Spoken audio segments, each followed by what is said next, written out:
Chapter 1. A New Franchise. Morning, David. Come in. How are you? David Fox entered the London office of Australian TV magnate Bruce Kemp. He smiled as Bruce stood up to shake his hand. Bruce was tall, slim, and very athletic. David, on the other hand, was not so tall, not slim, and definitely not athletic. I'm fine, thanks, Bruce. It's good to see you. He looked around the room. On the walls were photos of famous TV stars, pictures, and a map of Australia. Near the door was a cabinet full of shiny TV awards. Kanga TV was a very successful network. David Fox's channel, Trent TV, was doing well at the moment, but David wanted more. So what could Bruce Kemp offer him? Bruce smiled back. There's another person involved in this meeting. Ah, here she is now. The door opened again. This time David didn't smile. An elegant woman with short red hair entered the room. Hello, David. It's so nice to see you. There was a lack of sincerity in her voice. Anna, you look lovely, said David coldly. Anna Webb was the head of Channel Webb, David's biggest rival in the fight for TV viewers. Bruce observed the frosty greeting with interest. Then he began to speak. My TV network, Kanga TV, has decided to branch out and offer our viewers a more varied choice of international programs. We want Australians to have an alternative view on the world's different cultures. So I'm going to offer one of you the franchise of a new satellite channel. David opened his mouth to speak. When will it start broadcasting? At the end of the year, replied Bruce. I'm more interested in the quality of programs than the money offered for the franchise, so over the next few weeks I'm going to monitor 4 of your most popular kinds of programs. One on music, the news, an outside broadcast, and a satellite link. The TV channel that produces the highest quality will win the franchise. Are there any questions? David was so excited he could hardly speak, but he had to say something before Anna did. Bruce, this is a great opportunity, and I feel honoured that you are considering Trent TV for the franchise. Our ratings have increased steadily for the past 5 years. Last month we signed a new advertising contract which will increase our budget. We have an experienced, highly qualified team, and our motto is inform, educate, entertain. He was interrupted by Anna. You stole my best director and researcher. All's fair in love and war, grinned David. At least you can't steal the awards Channel Webb won last month for Best Soap. I've worked in television since I was 20, and my success shows that. She answered back. David glared at her. So have I, he snapped. Bruce quickly intervened. Now let's discuss things in more detail. 2 hours later, Bruce ended the meeting. I'm going back to Australia tomorrow, but I intend to keep a very close eye on events. Remember, your fate is in your hands. Good luck to you both. David was overjoyed as he hurriedly left the office. Today had already been great, and it was about to get better.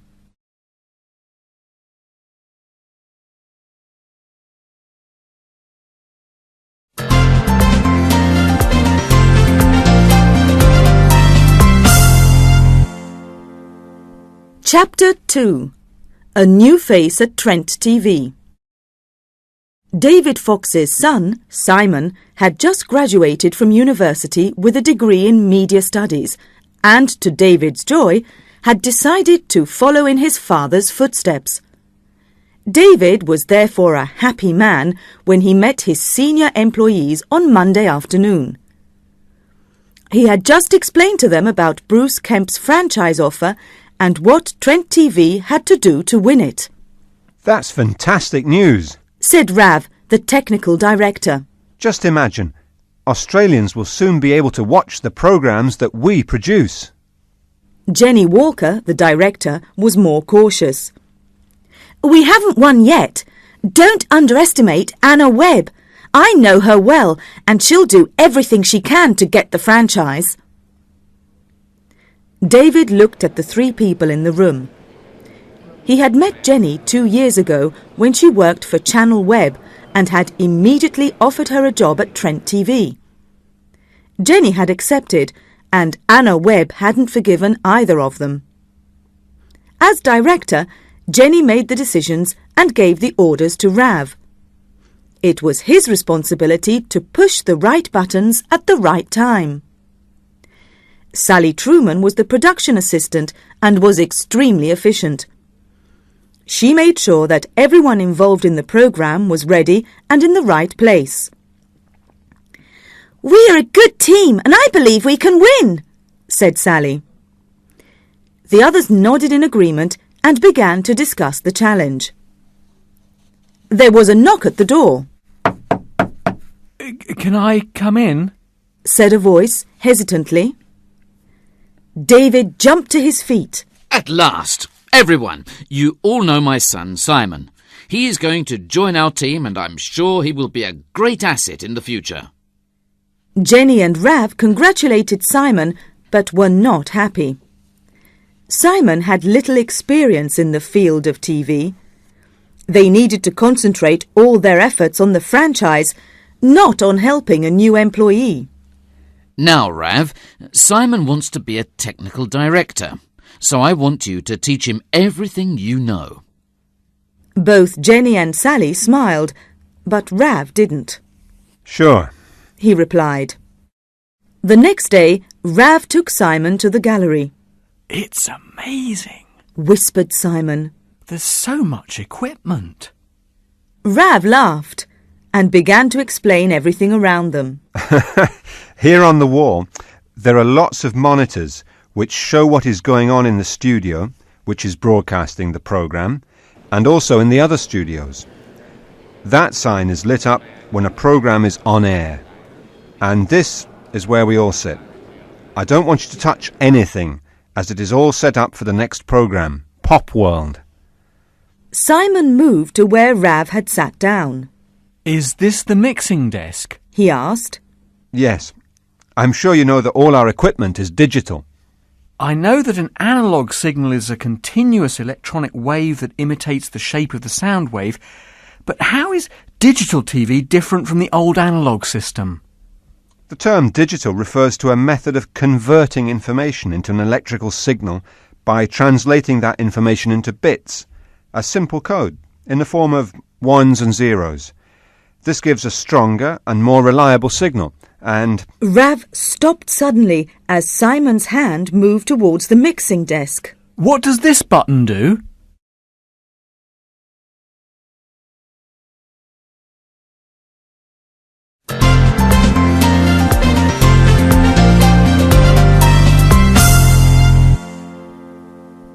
Chapter 3. The First Mistake. Rav grabbed Simon's arm and pulled him back. I told you not to touch anything, he said angrily. I'm sorry, apologised Simon. I'm just so excited I can't wait to start work. Rav smiled. OK. Now, we were talking about digital TV, weren't we? What are the main advantages of a digital signal? Asked Simon. Rav replied, There's no distortion or degradation of the signal, so the picture quality is much better. And, of course, digital information can be stored in memory to make random access possible. That's why we have computers here in the gallery. And the resolution creates better quality, doesn't it? Added Simon. That's right. A digital TV screen displays more pixels, and this improves detail, crispness, image stability, and sound. Now, why don't you go down and see the Pop World studio? When Simon entered Studio 3, Sally was talking to Katie Young, the presenter of Pop World. Hi, Simon. Come and meet Katie Young. She's presenting Pop World at 6 o'clock. Simon shook hands with a pretty girl dressed in the latest fashions. They showed him the set of the programme. As they were chatting, the studio door opened. Simon couldn't believe his eyes. It was Juliet, his favourite singer. Juliet is our guest star today, explained Katie. She laughed as Juliet said hello, and Simon blushed. This was his dream come true, but he couldn't say anything. Sally saved him. Let's go back to the gallery and prepare for the programme. See you all later. Come on, Simon. Back in the gallery, everyone was in position. There were only 5 minutes before the start of Pop World. Everyone was nervous. Jenny spoke to her staff. OK, this is the first programme that Kanga TV is monitoring, so we all need to concentrate. Remember the franchise. Sally, start the countdown. Rav, start the music and set up the first shot. Let's go! Simon was sitting between Sally and Rav. He watched as Sally spoke to Katie in Studio 3 and Rav pressed some switches and said, Cue camera 1 on Katie. Simon saw Katie's smiling face appear on the monitor under the on-air sign.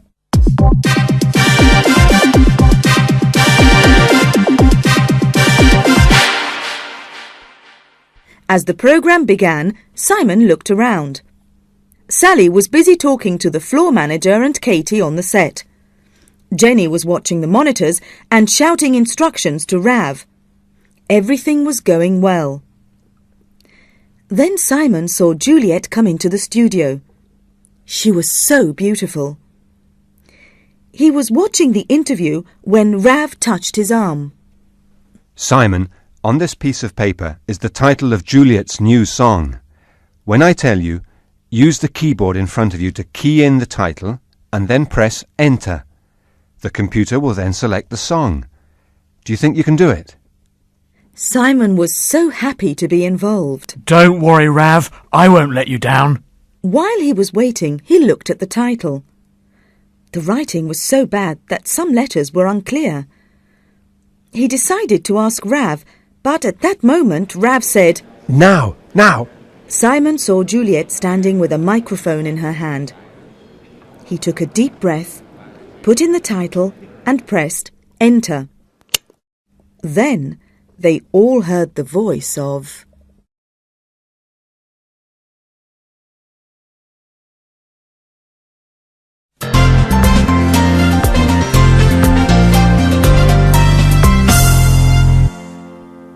Chapter 4. Who's to blame?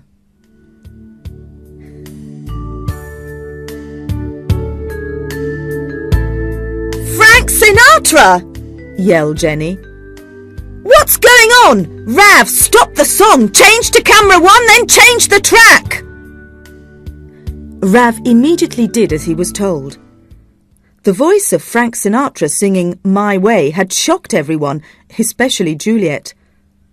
They all watched Katie closely on the monitor.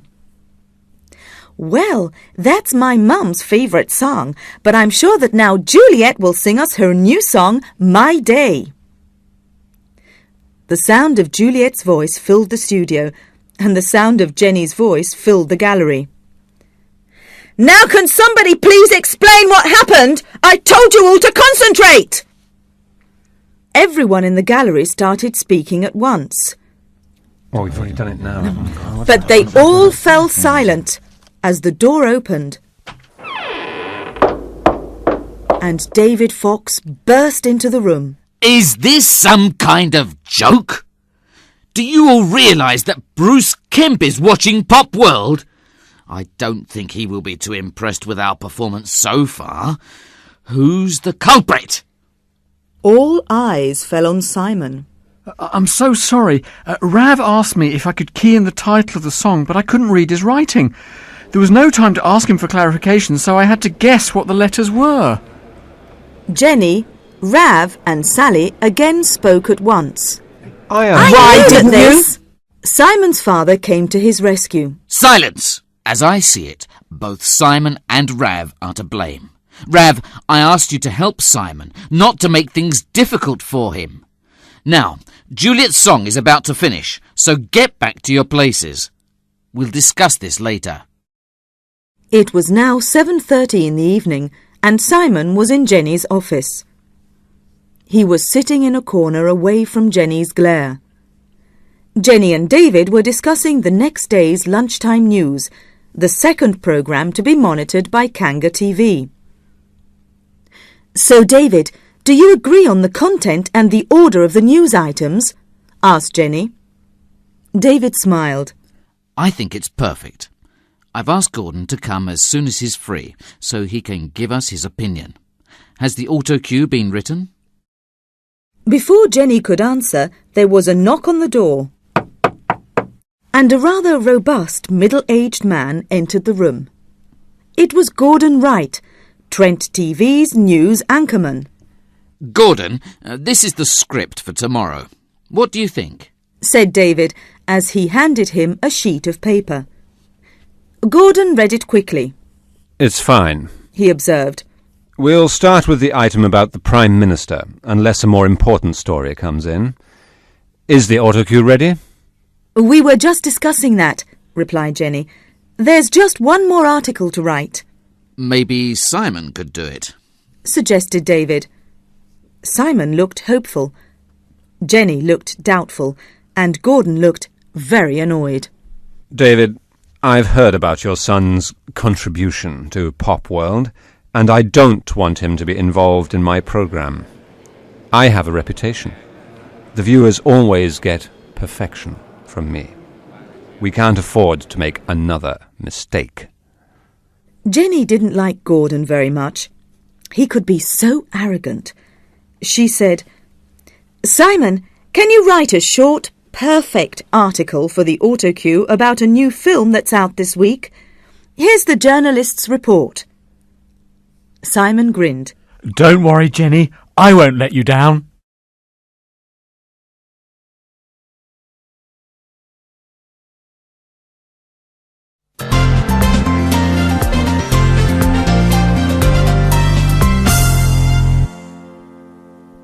Chapter 5.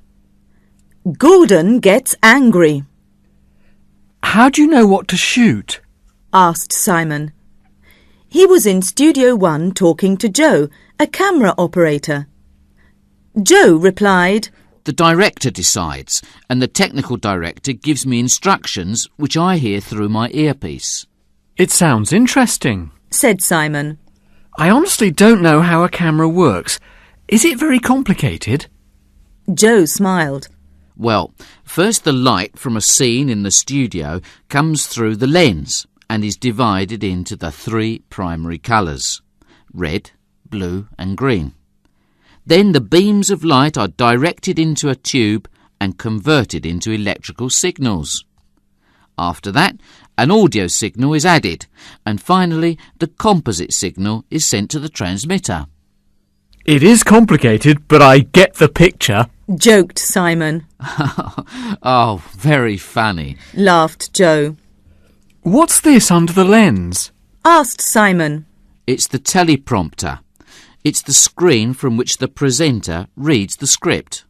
It's under the lens so that the presenter appears to be looking at the viewer, but in reality is reading. It's often called the autocue. Autocue? Help! Cried Simon. I haven't written the article for the news item. And he ran out of the studio to the nearest computer. There wasn't much time. Simon quickly read the journalist's article about the new film and then typed as fast as he could.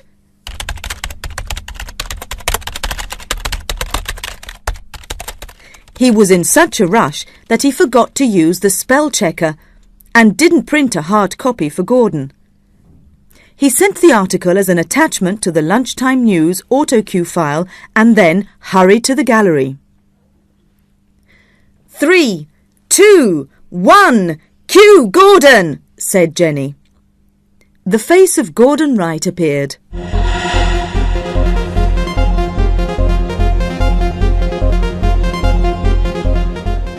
Welcome to the lunchtime news. We begin today with a report on the Prime Minister's visit to the United States. A photo of the Prime Minister came onto the plasma screen to the left of Gordon. The Prime Minister was taken to the White House to meet the President and to discuss economic and foreign policies. We can now go to our correspondent in Washington for an update. Jenny looked at Rav and smiled. The news was going well. The link to Washington had been done perfectly, and no mistakes had been made so far. It's all looking good, whispered Rav. Gordon continued to read in his totally professional way. As the news progressed, he moved the auto cue with his foot by using a pedal under his desk. And now we come to our final item. The new action film, Bad, will being released this afternoon in London. Will being? Afternoon? Said Sally. What's the matter with him? Gordon hesitated for a second and then continued. The film has some of Hollywood's biggest names. For example, George... Again, Gordon stopped. The end of the sentence was missing. He glanced down at the desk to find the hard copy. He quickly looked through the sheets of paper but couldn't find it.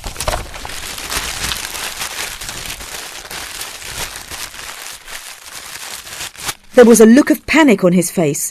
He began to feel hot. Then in his earpiece he heard Jenny say, "Go to the link!" He looked at the camera and said, Let's go to our reporter to find out more.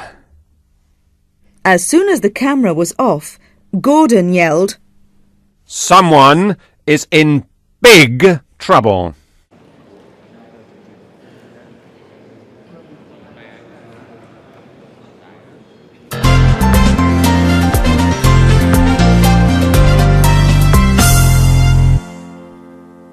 Chapter 6. Who's winning? The door of the gallery flew open, and Gordon appeared. He was furious. Jenny stepped forward to try and calm him down. Now, Gordon, don't be so upset. Don't be upset? Did you see what happened? I looked a complete idiot. Me, Gordon Wright. The auto-cue script was full of spelling mistakes, and some of the sentences weren't even finished. Is Trent TV a professional TV company or not? And as for you, new boy, he shouted as he moved closer to Simon. Simon quickly took a step back and decided that standing behind Rav was a good idea. It was time to apologise. Again. I'm so sorry. I forgot to check the article for spelling mistakes, and I really don't know what happened to the other sentences. I knew it would be a disaster to let you help, shouted Gordon. He glared at Jenny and added, If anything like this happens again, I'll resign. Is that clear? And with that, he stormed out. Simon breathed a sigh of relief, but became worried again when Jenny said, David wants to see us in his office. Let's go. So, let's look at the situation so far, suggested David. We've made mistakes in both monitored programmes, so things are looking grim, said Jenny. David didn't want to accuse his son directly, so he just said, Simon, you really must be more careful. If we continue to get things wrong, we won't get the franchise. Simon didn't know what to say as Jenny added, Channel Web has done everything perfectly so far. David sighed. Yes, Anna took great pleasure in telling me that when she phoned earlier. If we're not careful, Channel Web will win. Anna's already speaking with an Australian accent. Simon laughed, but then he saw the look on his father's face. Anyway, continued David, our next programme to be monitored is the outside broadcast. It's on Monday, and we're doing an item about crop circles. Rav, I want you to be in charge in the van, and Simon will assist you. Both Jenny and Rav opened their mouths to speak. And that's final, said David. Simon was once more grateful to his father. I've never done anything like this before. Rav, what's the van like? It's a mobile TV studio. Inside there are some monitors and a mixing desk. We have a camera operator to shoot the film and a transmission aerial on the top of the van to send the signal back to the studio. By satellite? Asked Simon. That's right, replied Rav. Our aerial sends the signal to a satellite, which reflects it back to Earth, to the TV station. Satellites are positioned at 35,700 kilometres from the Earth, so they can move in a geostationary orbit. That means they follow the Earth's movement at the same speed, but their position doesn't change. Rav was interrupted when the phone rang. David picked up the receiver. Hello, Bruce. How nice to hear from you. Jenny and Rav looked anxiously at each other. David heard Bruce say, Please be at Channel Web Studios tonight at 11. There will be a video conference link between you, Anna, and me. David, I'm sure you realize that we need to talk.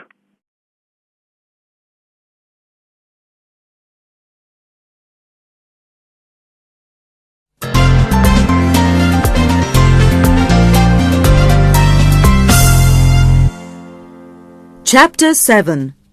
Australia Calling. David Fox walked into the reception of Channel Web. He was not looking forward to this meeting with Bruce Kemp. It was almost 11 o'clock at night, so a security guard took him to Anna Webb's office. When he entered the room, he saw Anna on a big TV screen in front of him. A technician had a remote control in his hand. He pressed a button and the camera on the TV zoomed in closer so that only Anna's face was visible. When David closed the door, he saw that Anna was sitting opposite the TV. "Ah, David, come in. We're just checking that all the equipment for the link with Australia is working. Don't you have video conferencing facilities at Trent TV?" she asked innocently. David smiled and said, Why spend all that money when I can use yours? Before she could reply, the screen flickered and Bruce Kemp's face appeared. Good day, or should I say good night. Laughed Bruce. I hope you haven't been waiting for too long. I've been making notes about your progress so far. David tried to smile but couldn't. Anna instinctively moved towards the microphone in front of her to speak. "Well, I'm sure you have no complaints with what you've seen from Channel Web." Well, I've been impressed with both TV stations, but there's still lots of room for improvement. I'll show you what I mean, said Bruce. He looked at a small TV on his left, pressed a button on the remote control in his hand, and to his dismay, David saw Juliet trying to sing over the voice of Frank Sinatra.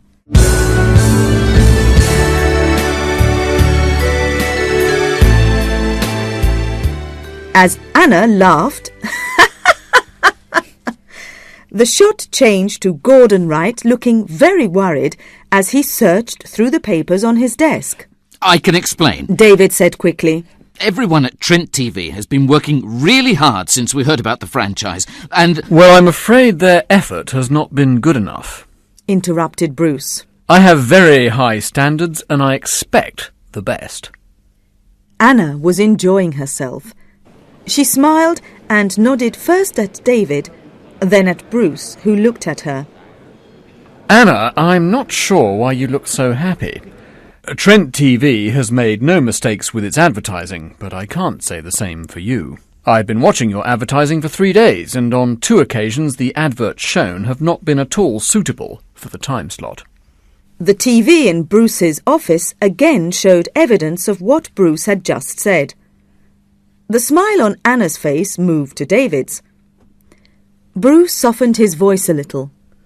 I still have 2 more programs to monitor. The next one is the outside broadcast. Which programmes have you chosen? He asked, looking at them. We're going to do an item about crop circles, which have been in the news a lot recently, said David. It will be a live broadcast in the middle of the countryside by one of our most experienced reporters. Anna, we're going to shoot the 100th episode of our most popular soap, Southside, on location. The director's been planning it since March. At the end of the episode, the identity of a criminal will be revealed. It'll be great. David's face fell. Could things get any worse?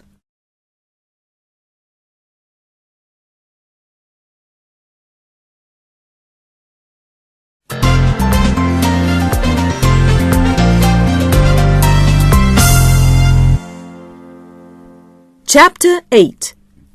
Trouble in the Country.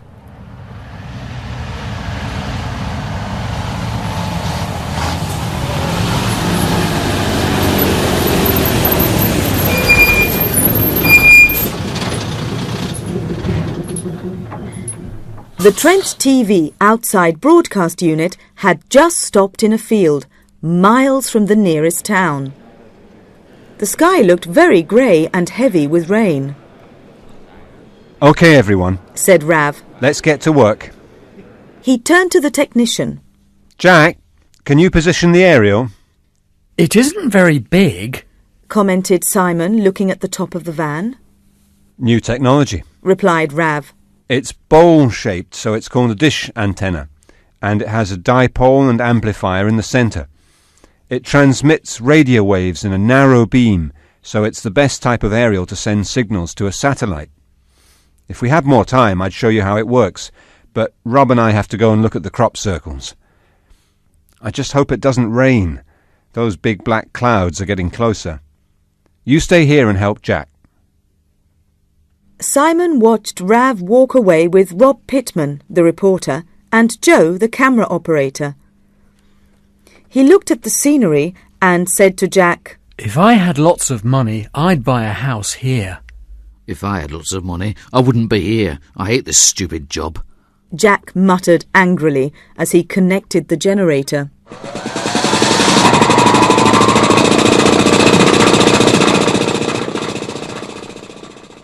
When Rav returned, all the equipment had been turned on. We've decided on all the shots of the crop circles, he said. Let's practice the report here first, then we'll take the camera to the site and get ready for the live broadcast. There's a storm coming, Jack warned them. Rav ignored him, got into the van and began pushing buttons on the mixing desk.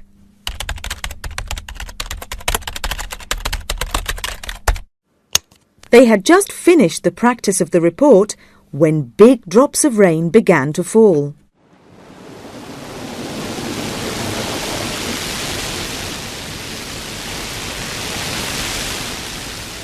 OK, everyone, get in the van, said Rav.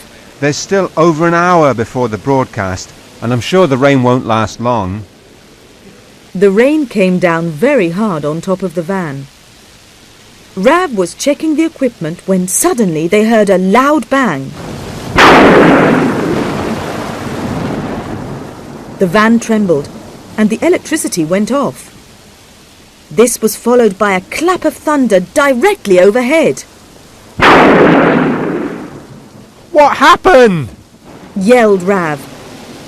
The van was in complete darkness. I told you it was a storm, replied Jack calmly. I think the antenna has been struck by lightning. There'll be no outside broadcast today. He almost looked pleased. Rav groaned. Oh, why did this have to happen today? Let's go and have a look at the damage. Are you mad? Said Jack. It's too dangerous now. We're in the country, remember? We'll have to wait until the storm is over. Simon felt sorry for Rav and wished he could help. The storm continued for 20 minutes. When they all got out of the van, it was soon clear that Jack was right, and none of the equipment was working. All the cables were burnt, and the dipole was broken. We're lucky to be alive, said Jack. Rob was looking very worried. How are we going to do the broadcast? He asked Rav. We've only got 40 minutes. We'll have to record the item on the video camera and take the tape to the nearest TV station, replied Rav. Rob agreed but added, How will we get it to the studio? The van's too big and slow. We'll never have enough time. They looked at each other. Rob was right. The minutes were ticking away.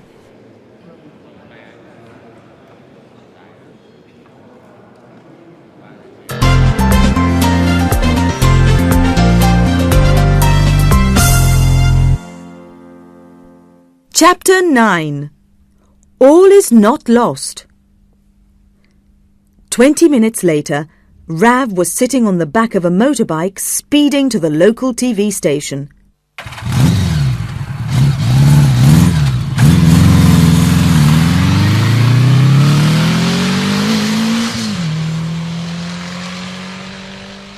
The man on the bike had come to see why there was a TV van in the middle of the field and had agreed to give Rav a lift. Just minutes before the broadcast, they arrived at the studio and linked with Trent TV to show the tape as if the report were being shown live. When the crew returned to Trent TV, David and Jenny congratulated them. They felt more optimistic than before about the franchise. Everyone was happy. Everyone except Simon. They were all in the conference room waiting for the start of Channel Web's live soap episode. Simon sat down next to Sally, who asked him why he looked so glum. We could lose the franchise because of my mistakes. No one trusts me now. Rav won't let me do anything. Things are getting worse and worse for me here. Don't worry, replied Sally reassuringly. It's easy to make mistakes when you're doing something new. That's how you learn. I'm sure I was the worst production assistant ever at the beginning. She laughed. Simon smiled and decided that Sally was the kindest person at Trent TV. David got up to speak to them. The programme is about to begin. Now, Channel Web's outside broadcast is much more difficult than ours, but that means it's easier to make mistakes. So let's just see what happens. He sat down and they all heard the now famous music that indicated the start of the soap, Southside.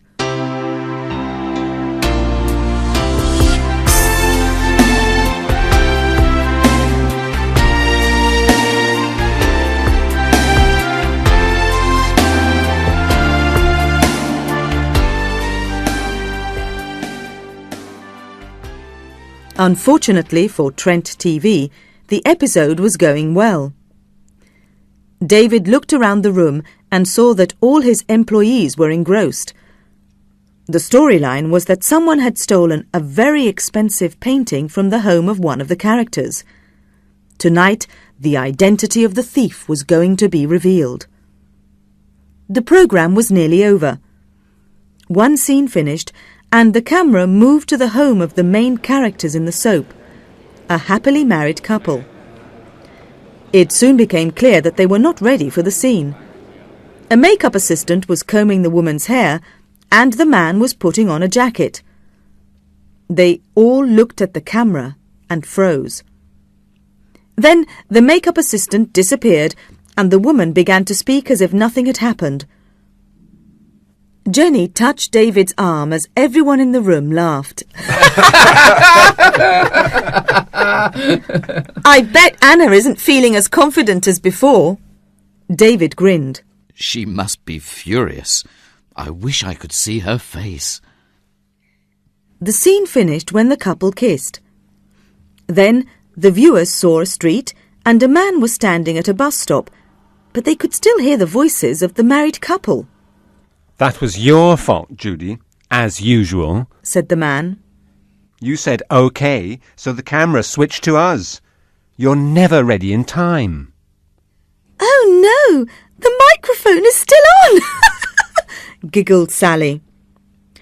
The sound engineer at Channel Web turned it off, but not before they heard the woman shout, I said OK to the makeup assistant, stupid. Anyway, you weren't ready either, Mr. Bad Breath. Brush your teeth next time we have to kiss. Everyone at Trent TV cheered loudly. Yes! Fantastic, Said David. I think I'll phone Anna.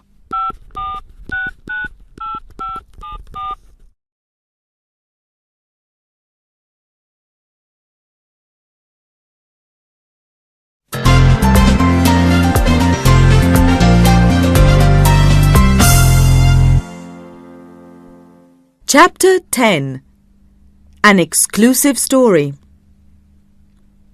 It was no surprise to David and the others that Anna Webb was not available for comment. Everyone was still in the conference room discussing what had happened. Tonight, Channel Webb has given us another chance to win the franchise, Said Rav. That's true, commented Jenny. However, it's also true that we've made some mistakes, so I'm sure Bruce Kemp hasn't come to a decision yet. Nevertheless, we are in a stronger position now, Said David happily. Their conversation was interrupted by the telephone, which rang loudly. Don't tell me that Anna's answering my call. Laughed David. He picked up the receiver and heard Bruce Kemp's voice. He put the phone on hands-free so that everyone in the room could hear. So, David, I can almost see the big smile on your face here in Australia. Anna Webb, on the other hand, is a little upset right now, as I'm sure you can imagine. Of course. Replied David. I know exactly how she feels. I must congratulate you on your outside broadcast. It was not only interesting, but also very well planned. Luckily, Bruce couldn't see the relief on everyone's face. He didn't suspect a thing. Thanks. Said David. My employees are all hard-working, as well as extremely efficient. Have you made a decision yet about the franchise? He asked tentatively. David, really. Despite the mistakes made during the broadcast of Southside, I have been impressed by Channel Webb, so you both still have a chance to win. Now, let's go on to the real reason for this call. He paused, and everyone at Trent TV held their breath. Now what? As there is only one more programme for me to monitor, the live satellite link, I have decided to come to Britain. I'd like to tell either you or Anna in person who has won. Furthermore, I would like to be present in the studio during the satellite link when it happens next week. That way I can keep a close eye on events. That's all we need, Jenny whispered to Rav. Bruce gave David details of his arrival and wished them all good night. No one spoke as David put the receiver down. They all wanted the franchise badly, but they didn't need the added pressure of Bruce Kemp's presence in the studio. Rav broke the silence. So, do we know what the satellite link story is going to be? David shook his head. No, but it will have to be good. I mean, really good. A voice came from the back of the room. And this is where I win the franchise for Trent TV. Nobody had heard Gordon Wright come into the conference room. Unusually, he had a big grin on his face, which not even the sight of Simon could remove. They all looked at him. Well? Said David impatiently, after a few moments of total silence. Are you going to tell us or not? Gordon made sure that he had everyone's attention before he spoke. What would you do without me? I've just spoken to a friend of mine, a journalist, in Spain. She is willing to give us the exclusive rights to a story next week as it happens in Madrid. And you'll never believe me when I tell you what it's about.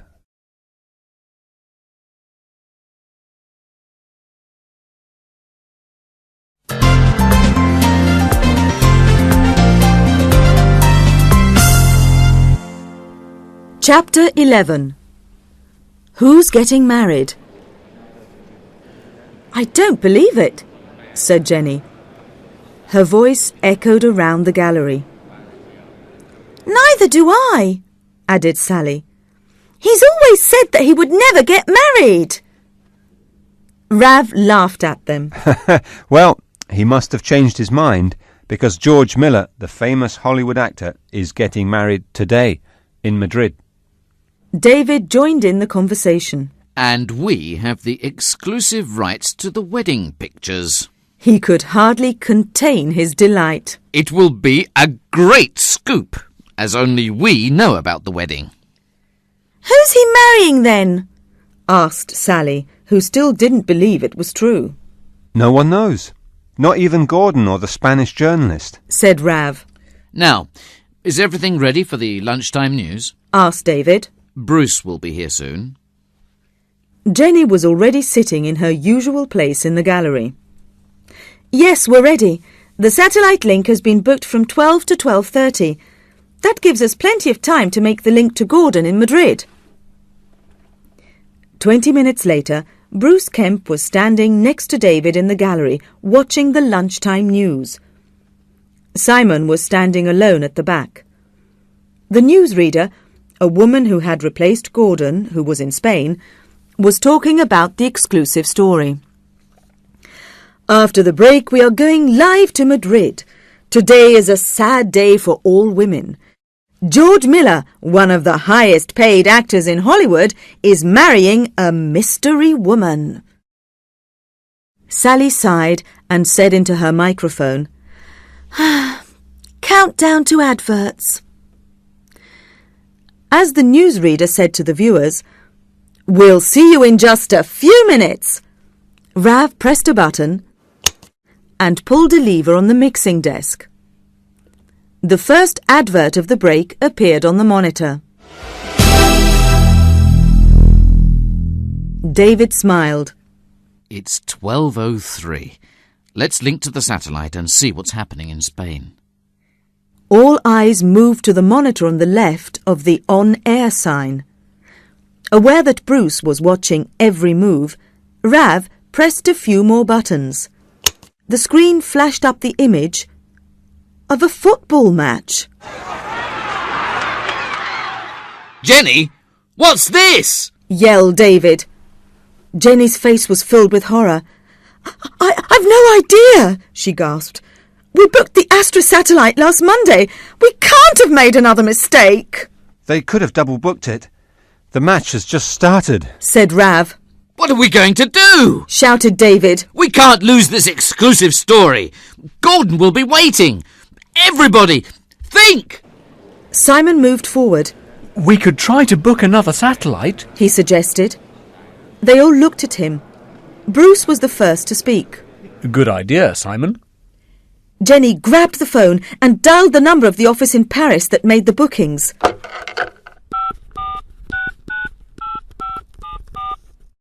The news had started again. They didn't have much time. Come on, said Jenny. Someone finally answered the phone. In French. Jenny tried to stay calm. I don't understand. Please speak English. But the voice continued in French. Jenny looked up. Anyone speak French? She asked frantically. Everyone started to shout and panic even more when it became clear that no one spoke French. Oh no, what are we going to do? Simon said something, but the noise was too loud. He had no choice. He pulled the phone from Jenny's hand.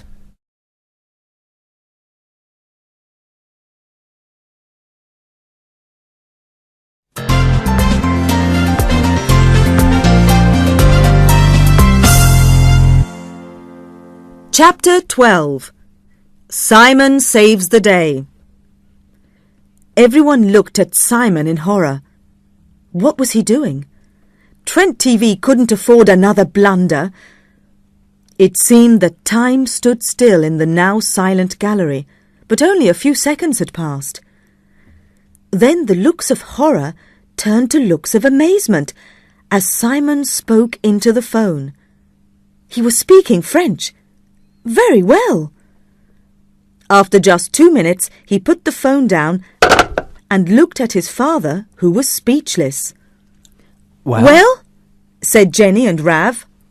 Well, Repeated Simon, smiling. we have a 30-minute link with the satellite Hotbird starting from now. Rav quickly pressed some buttons and turned a few dials. And there was Gordon, looking back at them from outside a beautiful Spanish church. They had never been so pleased to see his face. Everyone cheered. Yay! Well done! Said Bruce to Simon and patted him on the back. David hugged his son and Sally cried, "I didn't know you could speak French. If we had known earlier, we wouldn't have panicked," Oh, began Simon. "You can talk later," said Jenny. "We have work to do now. Rav, get ready to link the satellite pictures to the news." There was great excitement in the gallery. David was sure that millions of people were now watching Trent TV. The newsreader had mentioned the wedding of George Miller at least 4 times during the programme. He heard her say, "And now we can go live to Madrid where Gordon Wright is waiting to give us the latest news." Gordon began to speak. You're joining us just in time. The wedding ceremony has finished. George Miller will soon appear with his new wife, and the world will finally know who she is. Here they come. The camera moved to the church door and George came out with his bride. It's Juliet! They all chorused. Simon's face fell. Oh well. At least I met her here in the studios. Sally touched his arm. "I know just how you feel. George was my dream man." They laughed. Trent TV extended the news programme to show pictures of the happy couple. The phone soon began to ring as other TV channels asked to buy and use their satellite pictures. It was a great moment for David Fox. Later that day, Bruce stood before the Trent TV team in the conference room. I think it's fair to say that Simon saved the day for you. If it hadn't been for his quick thinking, Trent TV would have had a big problem. If he hadn't spoken French on the phone, you would have lost the biggest news story of the year. I hope that teaches you all the importance of learning a foreign language. Simon looked embarrassed but very, very happy. So I have 2 announcements to make. Continued Bruce. David was on the edge of his seat. He glanced at Jenny and Rav, who looked as nervous as he felt. Firstly, I've decided to offer the Kanga TV franchise to Trent TV. Everyone in the room jumped up and down with joy. Yes! Fantastic. And secondly, I'd like to offer Simon a job at Kanga TV in Australia. What about it, Simon? Would you like to work in Sydney? I'd love to, said Simon immediately. Unless, of course, my colleagues at Trent TV want me to stay here.